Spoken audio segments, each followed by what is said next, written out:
Hello po. Hello po sa inyong lahat. Isang magandang umaga po sa inyong lahat.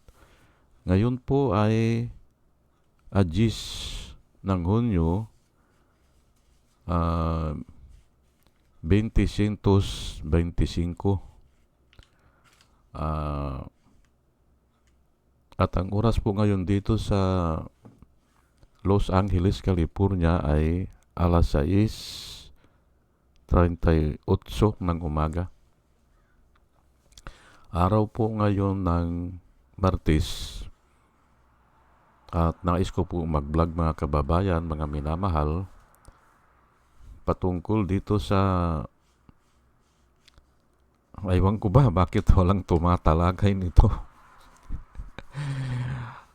Ay talakayin ko na lang. Wala kasing tumatalakay eh. Pero ako po ay matandain.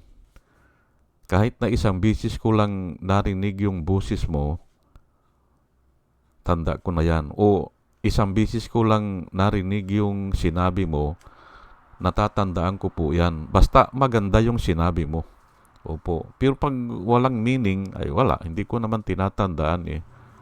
Ito po ang sinabi ni Joker Arroyo noong impeachment trial ni Irap Estrada. Ang sabi niya, at tandang-tanda ko po ito, kasi gumanap siyang siya ang prosecutor doon eh. Parang siya ang lead prosecutor eh doon sa Irap impeachment trial. At magaling talaga ito si Joker Arroyo. Magaling talaga. Kaya lang nung bandang huli ay medyo napasama na rin siya kay Gloria Macapagal Arroyo. Kaya medyo nasira ang pangalan niya. Ito po ang sinabi niya, no? Aywan ko lang kung papaano yung kasi matagal na po eh. 2001 ata. 2001 ito nangyari o 2000 ganyan ito po ang sinabi niya, no. Impeachment is like a genie in a bottle, sabi niya. Once you open, you do not know what will happen, said Joker Arroyo. Yung po ang sinabi niya. Para daw genie yan na naandun ang impeachment daw ay parang genie na naandun sa botilya. Yung nakatakip na botilya, pag binuksan mo yan, ay simpre, genie yan eh. May kapangyarihan po yan eh. At nung bata ako, ay ganyan ang mga kwento dati eh. Ngayon wala na ata eh. Pero nung bata ako, ganyan ang mga kwento. Nakapulot ng buti o botilya at binuksan nila ay lumabas yung genie. Ngayon ay may 3 kahilingan o kahit ano gagawin ng genie. Ayun po eh. At hindi mo ini-expect na ganun ang mangyayari o kaya palang gawin yon o yung sobrang makapangyarihan sobrang grabe ang mangyayari. Yung pang ibig sabihin yan. Ngayon ay, yun nga, ganun nga ang mga kwento eh, nung bata ako. Kaya nung 2000 o 2001, sinabi yan ni Joker Arroyo, ay tinandaan ko. Nung Irap impeachment trial. Pag ang impeachment kanya ay naumpisahan na yan, ay hindi na mapipigilan yan. It's like a genie, sabi niya. Genie, yung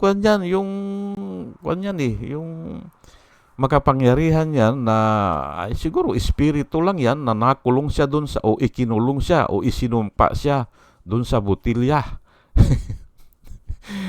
At natagpuan ng tao ay accidentally ay nabuksan nila ay nagpasalamat agad. Ganun po yun eh. Tapos ay kung may 3 kang kahilingan o ilang kayong nagbukas ay susundin niya. Ganun po yan, ano? Tinandaan ko po yan. At ngayon nga ay actually nangyari kay Irap. Hindi na control po eh. Hindi na control ang, although na may mga balak sila, hindi na control po eh. At nangyari din kay Chief Justice Renato Corona. Oh, nangyari yan. Hindi sukat akalain na ganun ang magiging butuhan. 19 ata ang bumoto eh. Convicted eh. Oh, 19. 3 lang atang ang kwan eh, ang hindi pumabor eh. Si Bongbong Marcos, si Santiago, si Defensor Santiago at saka si Joker Arroyo. 3 sila. Pero yung halos lahat, 19, convicted talaga si Corona. Ngayon ay yun naman kay Merceditas Gutierrez, hindi naman natuloy yun kasi nga nag-resign. Ay oo nga naman, ay bakit itataya mo ang pangalan mo dyan sa ganyan? Ay, alam naman ni Merceditas siguro na gagamitin lang siya ni First Gentleman Michael Arroyo. Kaiskwela niya ata yun eh. Kaya ginawa niyang ombudsman. Ginawa niyang ombudsman si Merceditas Gutierrez. Ay wala din ko ano. So, yun ang tatalakayin ko ngayon. Kukuha ako ng Bible verse para ipapaliwanag ko bakit hindi na makontrol yan. O bakit hindi na natin hawak yan pag nabuksan na yan, yung impeachment trial na yan, o pag nag-umpisa na. Wala na, hindi na makontrol yan. O ay simpre may mga balak po yan eh. Lahat ng kampo ay may mga balak yan. Pero hindi alam ang magiging resulta. Opo, hindi alam. Hindi mangyayari yung mga balak nila. Maaring sumubra pa o maaring basta ganun po yan ano. At yan po ang ipapaliwanag ko patungkol dyan sa impeachment trial ngayon kay BP Sara. Ang sinasabi ko po dyan, dahil naumpisahan na, ay hindi na po makukontrol yan. Opo, it's like a genie nga eh, in a bottle, ang sabi ni Joker Arroyo noon. Na kung nabuksan na yan, wala na, hindi mo na pwedeng papasukin ulit doon. Irreversible na po yan. Totoo ba yun? Ay totoo siguro kasi nga nasaksihan natin kay Irap, nasaksihan natin kay Corona, hindi ba? At ngayon, nangyayari ngayon, hindi ba? Kaya nga totoo siguro yan. At malamang ito si Joker Arroyo, wide reader ito. Parang si Benigno Aquino, si Ninoy Aquino. Hindi pala attorney yun. Akala ko attorney, journalist lang pala. Pero wide reader. Kaya alam niya noong high school pa ako noon eh. High school ako nung diniklara ang martial law. Second year high school po ako noon eh. Nilalabanan niya yan. Nung first year high school ako, nilalabanan niya talaga yan. Hindi kanya pwedeng mag-declare na martial law kasi nga delikado, sabi niya. Maabuso yan. Ganun nga ang nangyari. Ayaw nang umalis ni Tandang Marcos sa pwesto. Noon hindi ako maniwala kay Ninoy eh. Pero bakit alam niyang mangyayari kako nito? Bandang huli ay naniwala na rin ako sa kanya. nung nakita ko na ayaw na talagang umalis ni Tandang Marcos. Ngayon, bakit niya alam yan? Kasi nga bumabasa siya ng mga history. Oh, bakit hindi alam yon ng mga abogado? Pero siya, journalist siya, mas marami kasi ang history na nababasa nila. Ganon din palagay ko ito kay Jokol Arroyo. Siya ay abogado plus nagbabasa sa siguro ng mga history ng mga impeachment trial. Sa buong daigdig po yan siguro. Kaya nga ang sinabi niya is like a genie in a bottle. Pag binuksan mo na yan, na nasa botilya ka niya, ay pag binuksan mo na yan, hindi mo na pwedeng ibalik. Yun po sige, at magbibigay po ako ng reason ko bakit ganyan. Iuugnay ko po ang Word of God patungkol dyan. At pagbukas ko po ngayon ng umaga, ay nagkakagulo na po dyan sa Senado. Ayun na nga, nagdidebate na naman sila. Ay talagang ganun po Pero yan ay iisa ang pupuntahan yan. Sigurado ako mananalo ang truth. Mananalo ang katotohanan dyan. Kung ano yung katotohanan, kasi ay hindi naman lalaban yung kwan dyan Magkwan lang sila dyan. Pipilibuster ang tawag dyan. Magsasalita lang ng walang kwenta. Kunyari may kwenta pero wala. Filibuster pala ang tawag dyan. Pero hindi sila tatagal yan kasi mahahalata po ng tao Makikita ng tao yan na hindi totoo yung nilalaban nila. Ganun po yan. At yan ang buod ng aking tatalakay ngayon. Kung ano ang truth, yun ang mananalo dyan. Pero bago ang lahat ay hayaan nyo muna po na batiin ko po muna itong mga sumusubaybay sa atin at salamat po sa inyong lahat. Ito po sila si Pussycat, si Doris May. Salamat po sa inyong lahat. Si Antonino, si Ronel, si Ibi Compio, si Joey Valenzuela, third pangatlo, User NB, Parot, Pabs Naranja, Romel Solier, Padua Lloyd Trabier, Andre Sanario, Juna Canao, Rosana Kawili. Salamat po sa inyong lahat.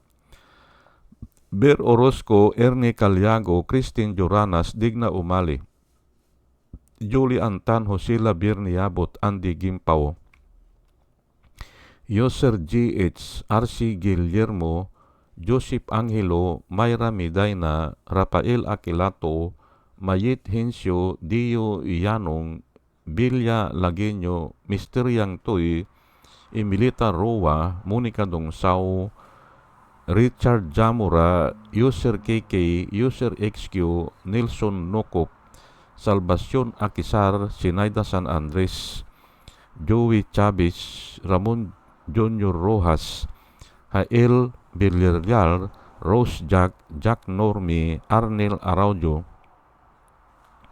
Vicente Tablati, Sweet Potato, Coco Guid, Orly Nunez, Estelia Rombano, Arian Mendoza, Nieves Olabiris, Aldrin Impalmado, Malaya Mendoza, Rolando Dordas, Mer Cabrera, Rolando Oliver Mamon ng Lapas Iloilo, Ana Maria Aldisimo, Ili Casli, Maria Rivera, Marudaan, Manuel Diwa, Arvin Silot, Milako Amag, Chicken Farmers TV, Online Piculio, Trico Mu Obriak, Concepcion Barsi at saka si Bobby P. Salamat po sa inyong lahat.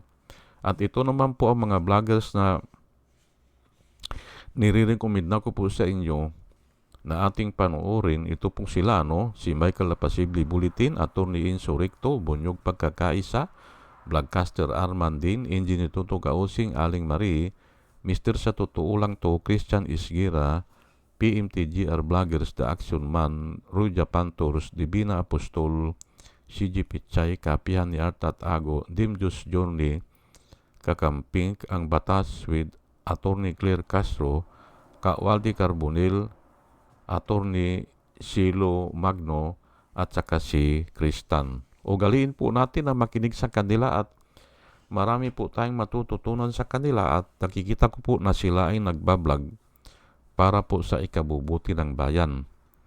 O sige po at tayo ay tuloy-tuloy na sa ating discussion. Ang sinasabi po ni Joker Arroyo noon nung impeachment trial, yung impeachment, sabi niya, ay parang genie yan na nasa buti. Pag binuksan mo na, hindi mo na maibalik. Yan nga, tinandaan ko po yan. Nagtataka ako, bakit walang tumatalakay eh.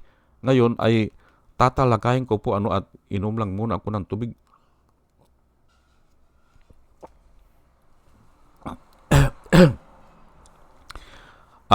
Ito po bakit hindi na mapigilan yan? O bakit wala na? Once na umpisahan na yan, tuloy-tuloy na po yan. Ito po ang reason ko dyan.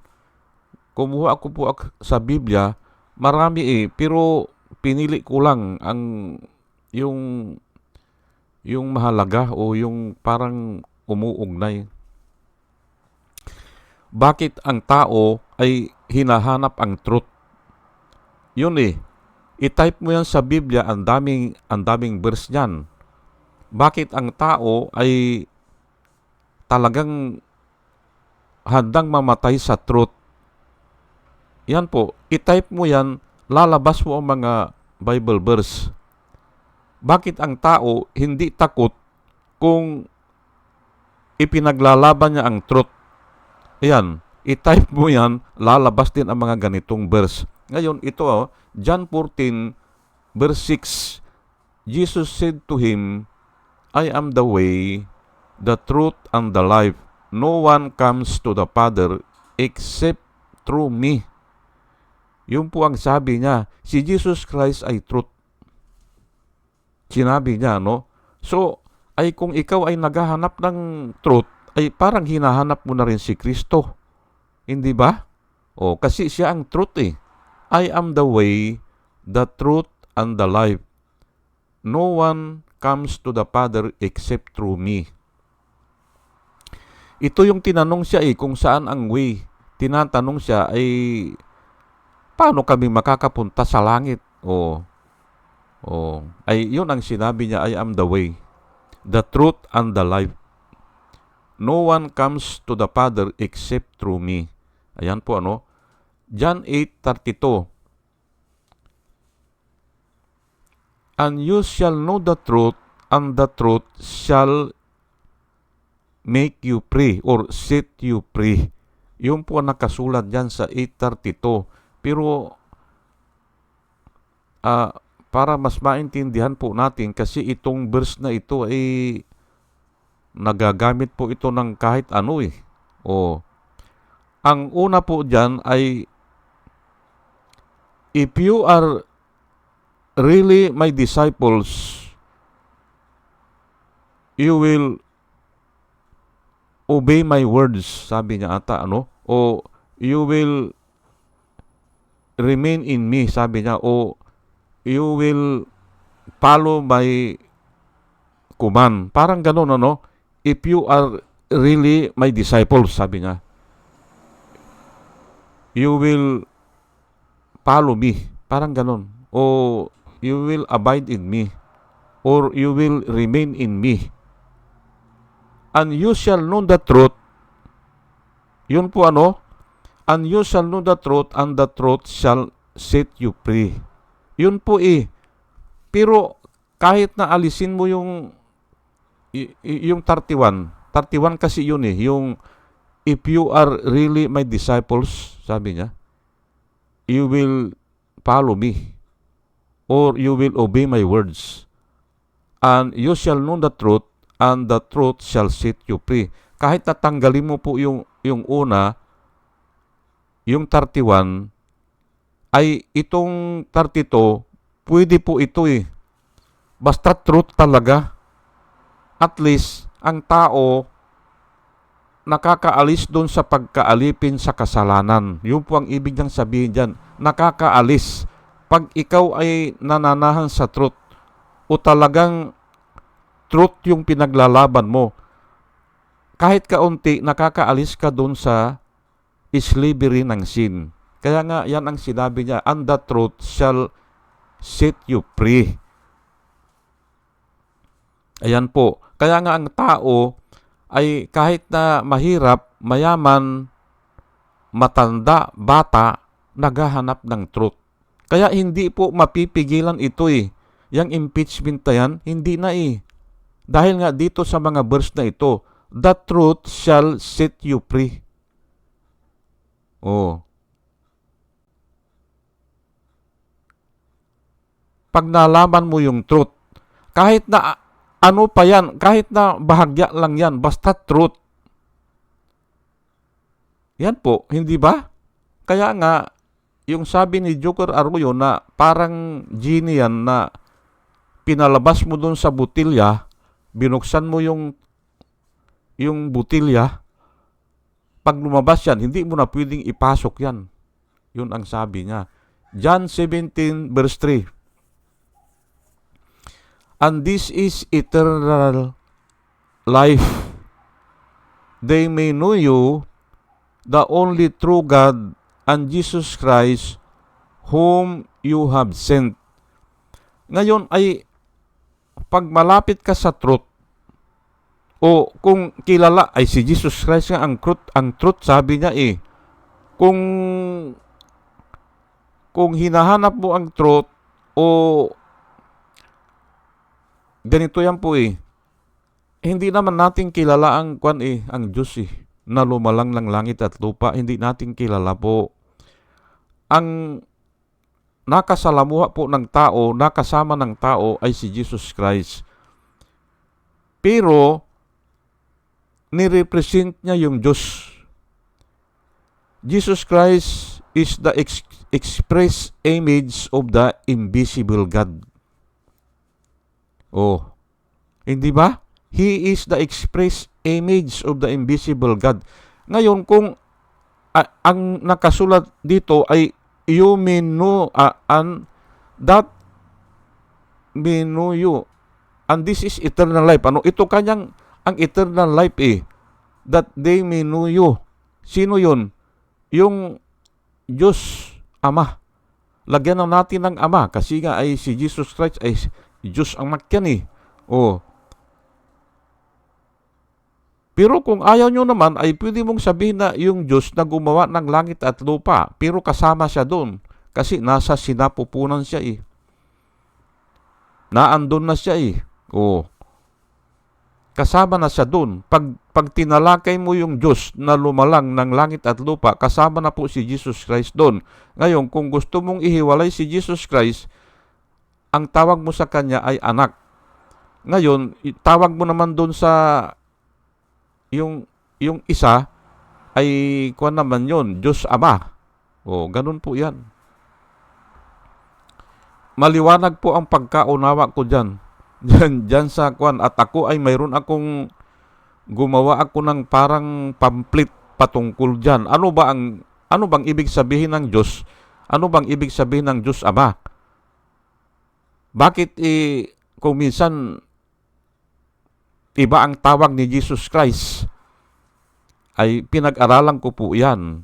At yun nga, parehong tama, parehas po.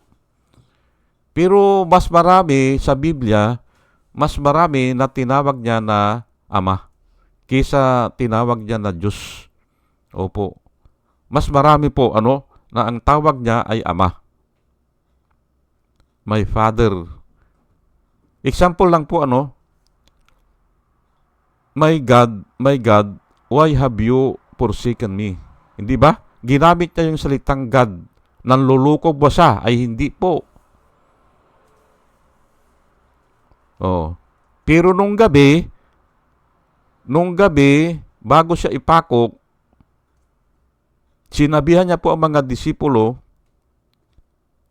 diretsa niyang sinabi, you will be scattered, sabi niya. You will leave me alone, sabi niya. You will be scattered, you will leave me alone, but I am not alone because the Father is with me. Sabi niya. Ang ginamit niya doon ay Father. Hindi daw siya i-abandon ng father. Oh, bakit ginamit niya ang father? Ay kinoconsider niya kasi na siya ay anak.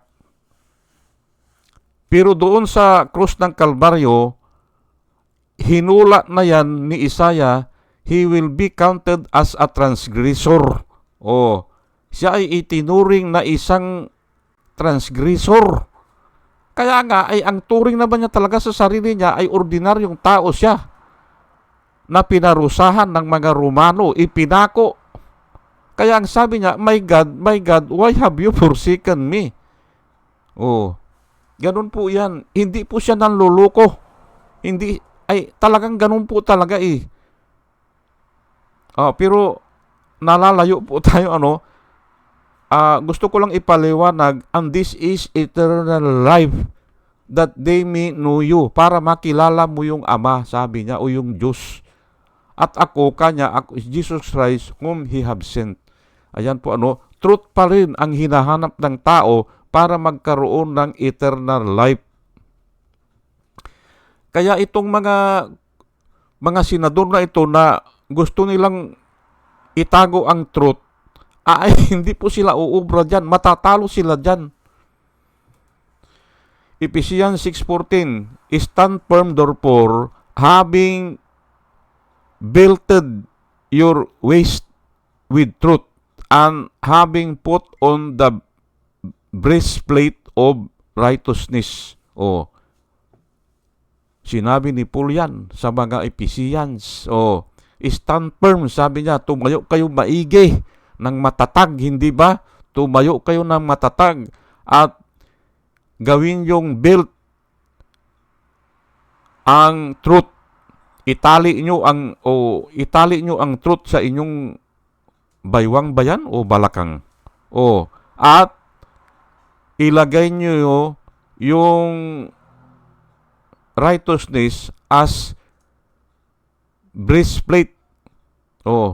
Kalasag dito sa ating breast, hindi ba? Ano ba yan? Dibdib, hindi ba? Dalawa ang niya. Yung truth, itali natin sa ating balakang o baywang. At yung namang righteousness ay gawin nating kalasag ng ating dibdib. Yun po hindi ba? Paanong mananalo diyan ang mga senador na ang gusto nila ay patayin yung impeachment. Hindi sila mananalo diyan kasi nga ay alam ng tao na kaya nila ginagawa yan ay walang depensa si Sarah Opo, walang depensa talaga Ang depensa lang po ni Sarah, sasabihin ko na sa inyo, her only defense is admission. Wala na. I-admit niya. At yan ay baka kahabagan pa siya. Opo, ay nasa Biblia naman yan Pag inadmit mo ay nasa batas po ng tao yan na nanggaling din sa Biblia. Pag inadmit mo ay one step lower ang parusa. Hindi ba? Her only defense is admission. Wala nang iba. Wala na. I-admit niya at humingi siya ng tawad. Baka i-acquit pa siya. Hindi ba? Pero yung ganyan na gusto nilang i-dismiss agad, wala yan.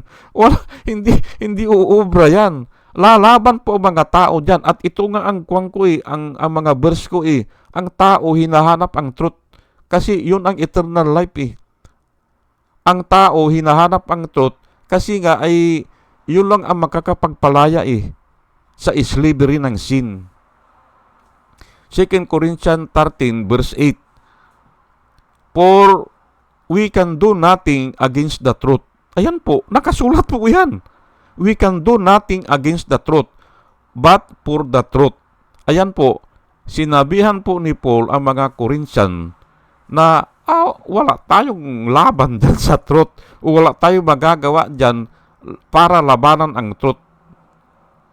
Alam nyo po, yung mga pastor na binabasa ko, ito, pinapaliwanag nila, if you are fighting the truth, ang sabi nila ha, ng mga pastor ha, at ako naniniwala ko, if you are fighting the truth, you cannot win because you find yourself fighting against God.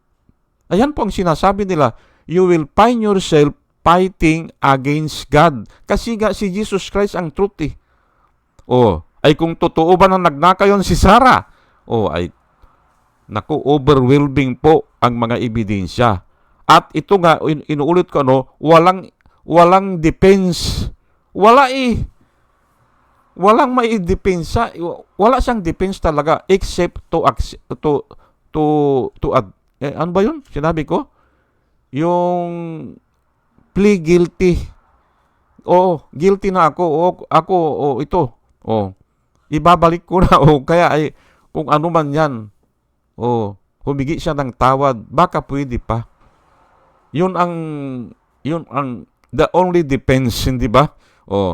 Sige po at hanggang dito na lang po at sana may natutunan tayo. Sinisir ko lang yung sinabi ni Joker Arroyo noon na nagtataka ako, bakit walang tumatalakay? Pero siguro hindi nila narinig o nalimutan nila, pero mahalaga po yun eh. At ito nga, kumuha ako ng mga Bible verse para i-discuss. Sige po at bago po ako mag-umpisa ay nananalangin po ako sa Panginoon na sana sa ating pakikinig ay nagkakaroon tayo ng wisdom na nanggagaling sa Kanya. At muli mga kababayan, mga minamahal, isang magandang umaga po sa inyong lahat at salamat po sa inyong pakikinig. Salamat po ng marami. Salamat po.